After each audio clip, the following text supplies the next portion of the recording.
Entrá a www.lanoticiaweb.com.ar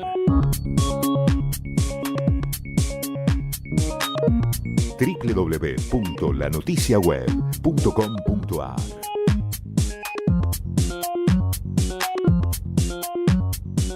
Informate.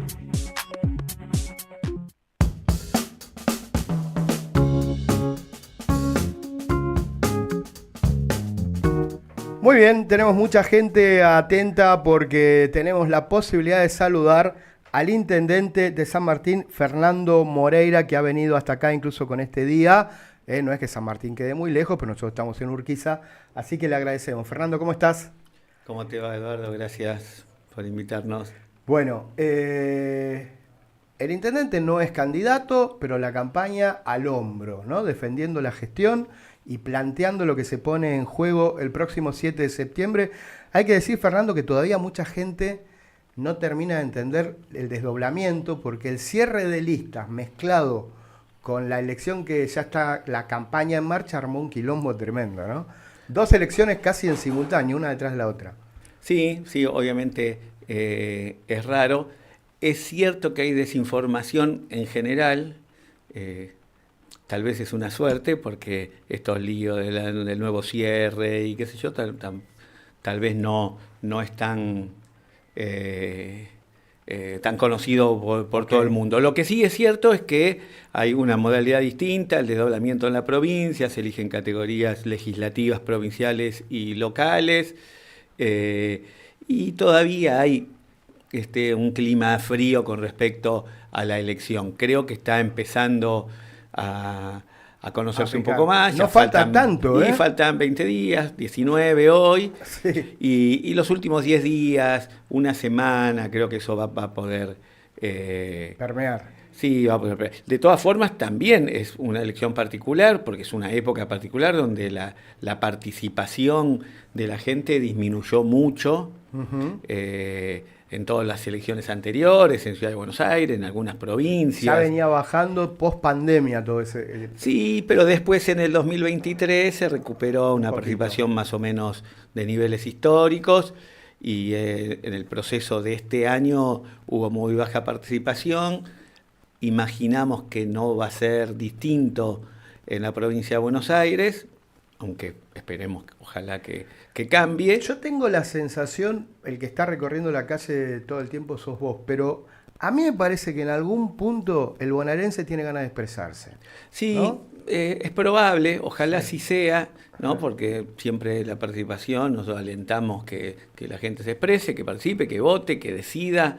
Esto nos parece muy importante, fortalecer la democracia y las herramientas de la democracia, que me parece que es algo también de lo que está en juego en la Argentina. No digo en esta elección, sino en general, en esta época. Sí, con una democracia debilitada frente a algunas cosas que se están viendo. Bueno, en este caso lo único que se puede jugar es lo que pasa en el Consejo Deliberante, pero también el resultado no es lo mismo perder que ganar para San Martín y para cualquier fuerza política en septiembre. ¿Qué es lo que ustedes están planteando en relación a esta campaña? El Consejo Deliberante es en la legislatura bonaerense, pero esta elección intermedia tiene un componente político de fondo, un componente nacional que es clave. Más allá de la importancia de tener más legisladores, incluso para evitar que el gobierno avance con muchos de sus proyectos que vino avanzando hasta ahora, y que esto tiene que ver con lo nacional, que es la de octubre, pero es todo un mismo proceso,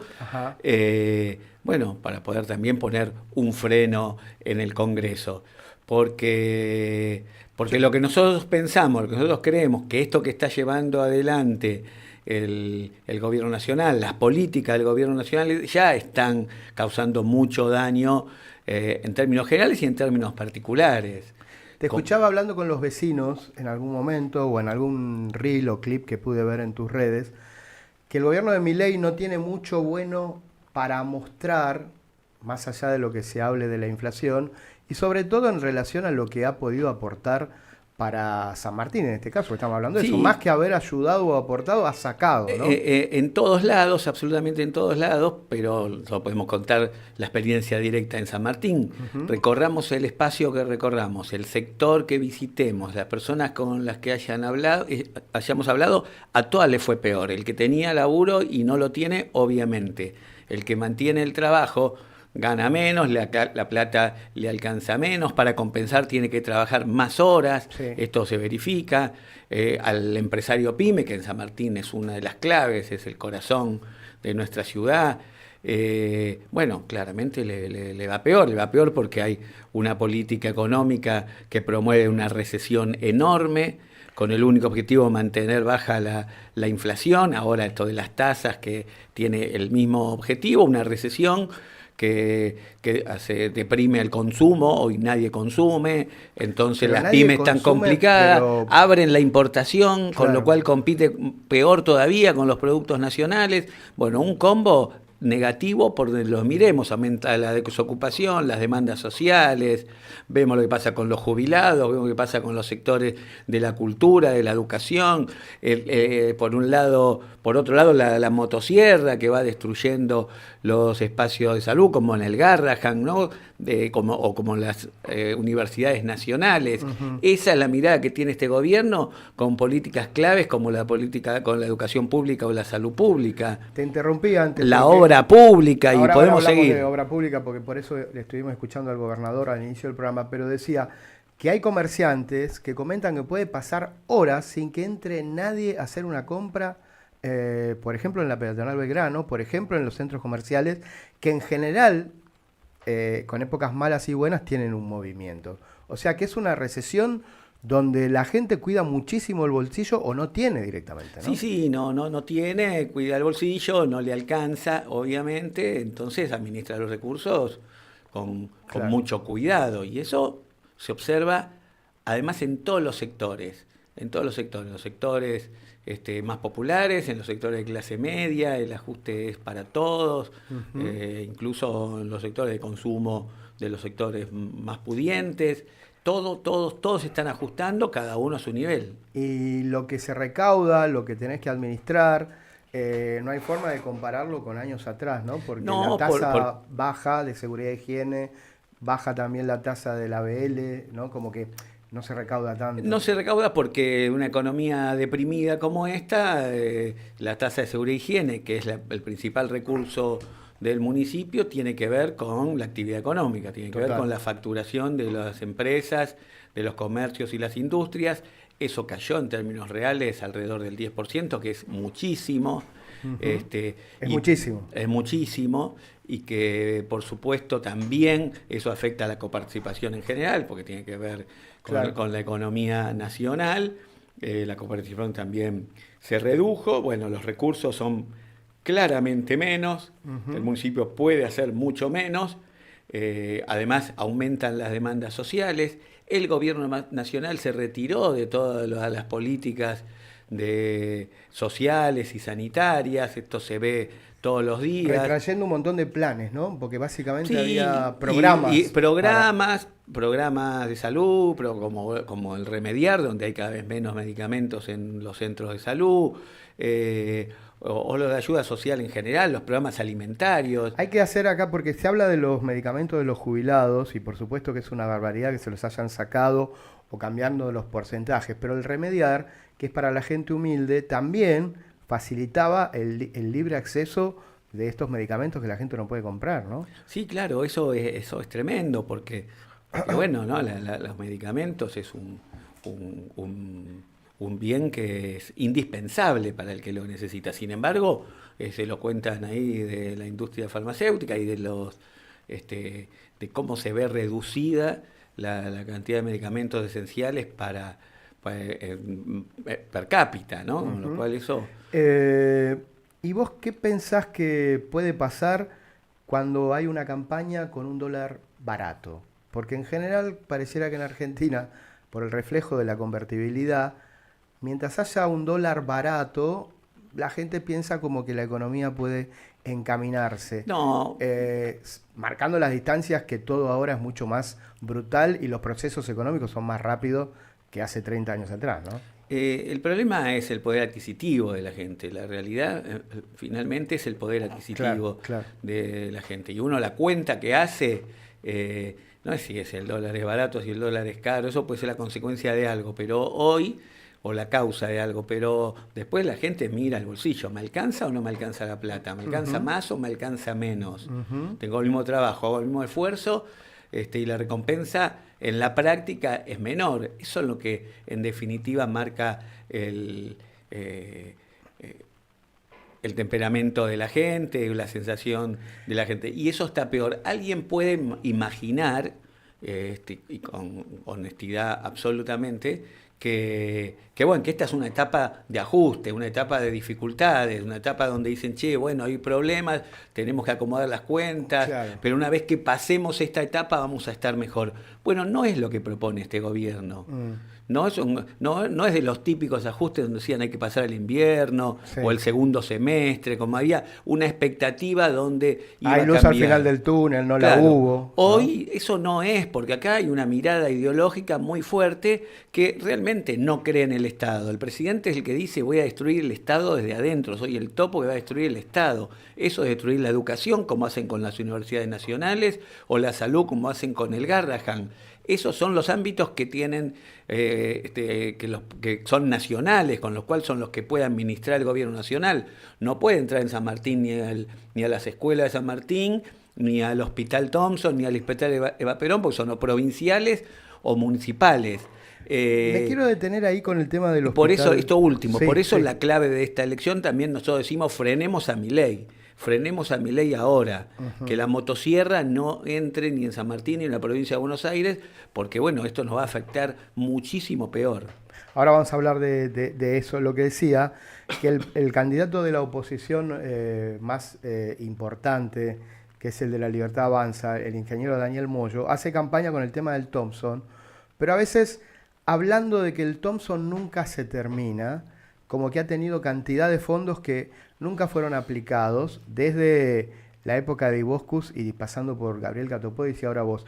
¿Puedes explicar un poco mejor qué tiene de verdad y qué tiene de mentira esto de la guita que viene para que el Thompson se vaya transformando?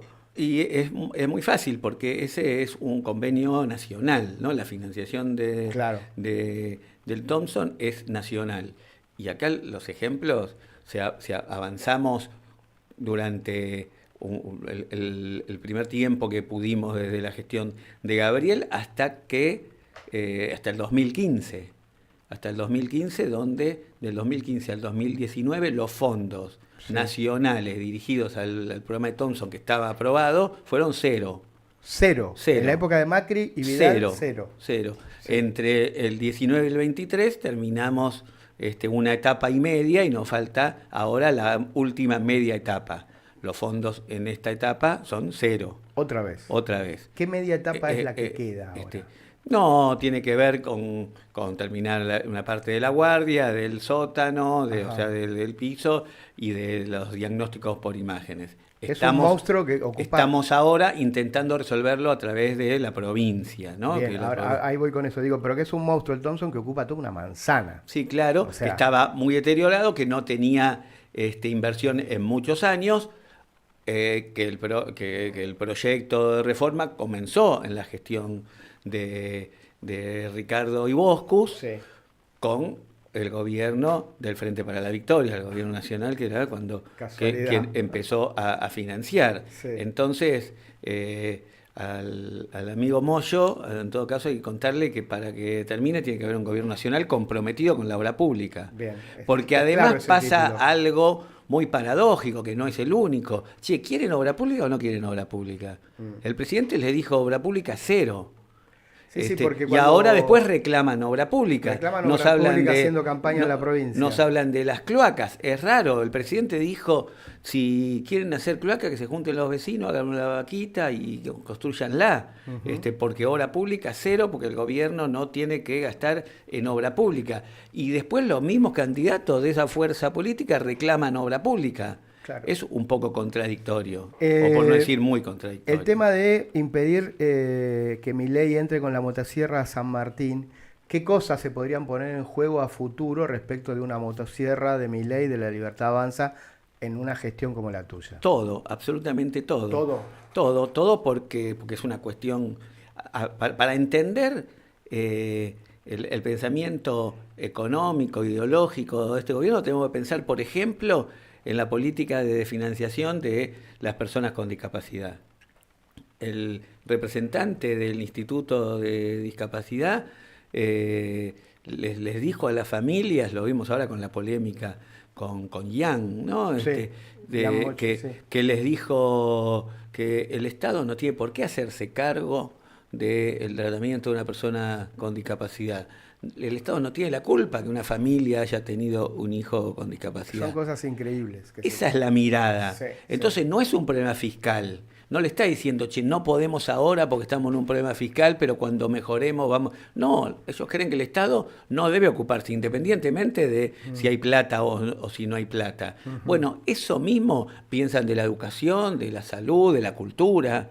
Entonces, los centros culturales, los centros infantiles que construimos en estos tiempos, los espacios deportivos, las piletas de natación que vos conocés muy bien. Ajá. Bueno, todo eso, un gobierno libertario obviamente lo va a discontinuar. No está en su lógica, no está en su ideario, no está en sus objetivos. Bien. Por eso es muy preocupante y por eso es muy importante que la gente asocie el discurso de fondo de este gobierno con una realidad directa. Claro, ahí está el punto, me parece clave. Escuchábamos al principio del programa al gobernador Kicillof planteando que va a llevar a la legislatura la emergencia del tema de la obra pública nacional, porque así no se puede seguir. En toda la provincia obras paradas, el ministro de Infraestructura Catopodis explicando un poco más. Y esto también tiene que ver con mostrarle y decirle al bonaerense lo que está pasando con la falta de guita. Y en San Martín eso repercute también, porque no tenés dinero nacional para nada. No, dinero nacional absolutamente para nada, y las obras que se estaban llevando adelante con financiamiento nacional se frenaron. Obras que tenían financiación, incluso o las de la SISU que tenían ya los fondos. Ajá.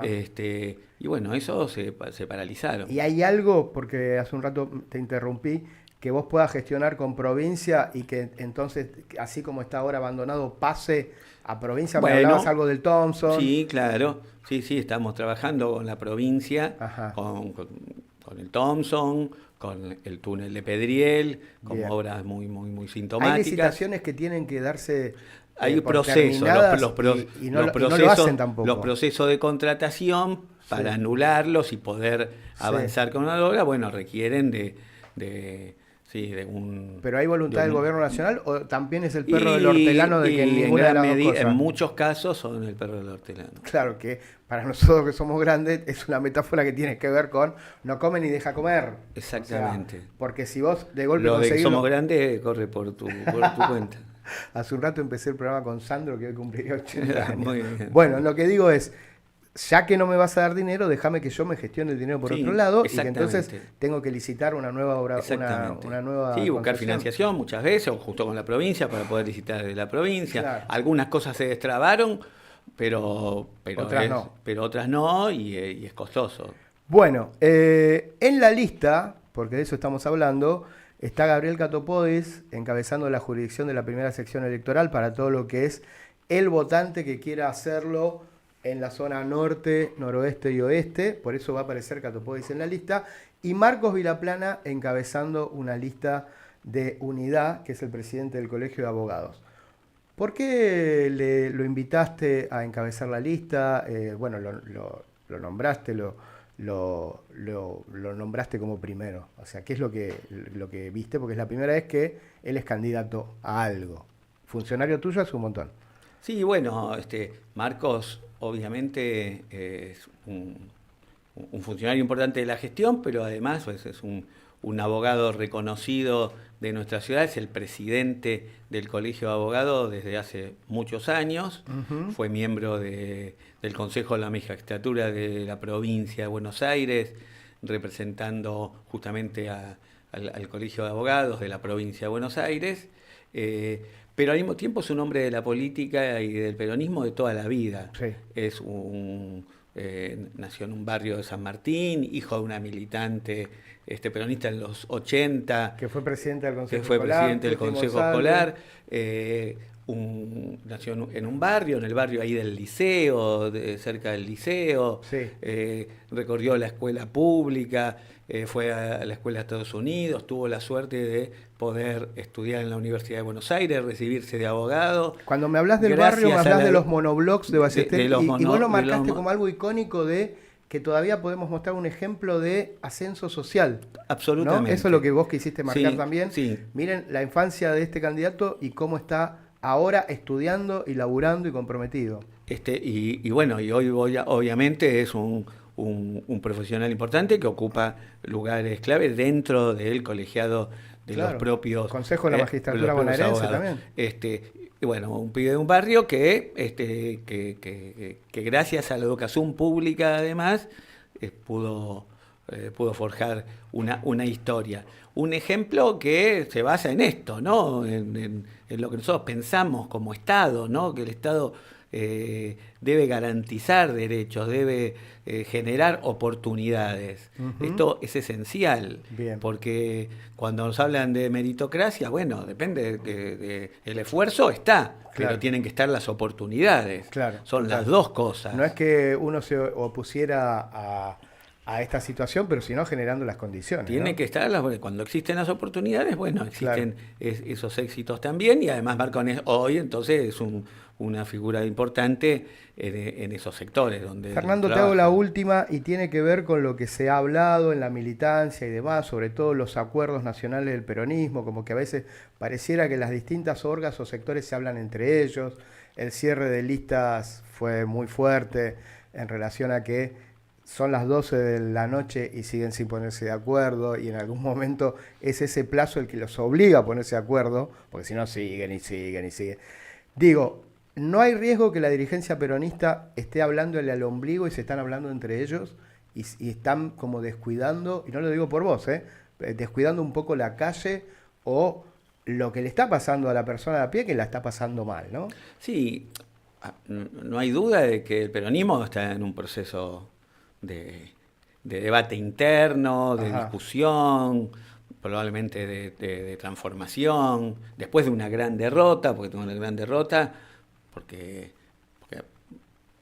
se empeora, ¿no? Mirando con quién perdimos, Claro. Y con el discurso de con quién perdimos, que fue un tipo que dijo que la justicia social es una aberración y el Estado eso puso claramente en crisis al peronismo. Entonces no perdimos con alguien que ocultaba. Menem decía, si decía lo que pensaba hacer, no me votaba nadie, ¿no? Uh-huh. Y Macri también disimuló mucho de su ideario. Bueno, no, atentaba directamente contra nuestras creencias más básicas. Y perdimos. Claro. Entonces, una derrota política la que tuvimos. Y eso indudablemente genera hacia adentro debate, discusión, y estamos un poco en esa etapa. Al mismo tiempo que estamos todos muy de acuerdo en enfrentarnos al gobierno de Milei. Eso también hay que... De una forma u otra la unidad se pudo bancar. Hay que destacarlo, ¿no? En el Congreso fue monolítico, no se fue prácticamente nadie, no recuerdo que se haya ido algún por lo diputado, menos diputados bonaerenses no. Diputado bonaerense, Sí. y en el Congreso Nacional en general eso fue muy monolítico porque la oposición a Milei es total y absoluta, y en eso tenemos coincidencia plena, que después nos cuesta a veces ponernos de acuerdo en algunas cosas, pero a la hora de finalmente construir la unidad para enfrentar y frenar a este gobierno, en eso estamos todos. Esta es la primera etapa, esto es el 7 de septiembre, esto es el 26 de octubre, y después, por supuesto, tenemos un desafío muy importante que puede construir una alternativa que hacia adelante, hacia el futuro, que pueda recuperar, ¿no?, a los sectores de los cuales perdieron la confianza en nosotros. Fernando, gracias por la visita acá, que hay un montón de títulos y un montón de cositas también para las redes sociales. Vamos a la primera pausa y luego con los columnistas de la noticia web seguimos hablando de los temas de actualidad, cierre de lista y la campaña que ya arrancó. Dale.